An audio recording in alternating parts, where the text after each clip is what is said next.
Well, Don't Speak News had a great video today, and I thought I would add to that by saying he just talked about Russia, okay? When I compared the numbers between the four biggest European NATO contributors and just Russia, only Russia, I neglected to talk about, yes, the 800-pound mandrill gorilla in the room. China. Okay? Russia's big. They're big and they're powerful. But don't get me wrong. Even they are not conventionally on the level that China is, who hasn't even done anything yet. Oh, but when they do, everybody is gonna feel it. Oh, you're gonna feel it, boy.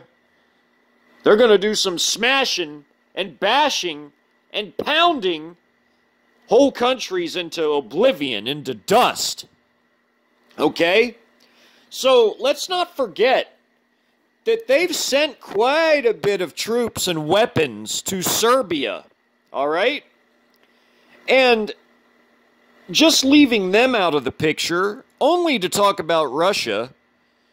And when I compared those numbers, you saw how depleted Europe is compared to Russia, which Russia is part of Europe. They're technically a Eurasian nation because they span two continents, but they're considered a European nation because the capital sits in European Russia, which is Moscow. So, Russia is the most powerful nation in Europe, by far. And they're more powerful than we are, okay? So, what Don't Speak News talked about today was the fact that Russia threatened to do a lightning strike on any nation that interferes.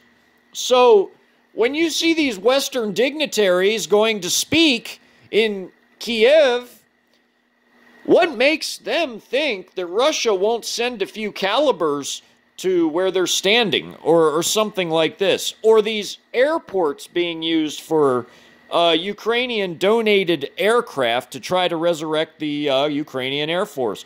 What makes those countries hosting those bases, those forces, think that Russia isn't going to send some caliber cruise missiles their way? It's idiotic, it's imbecilic. And I told you, by summertime,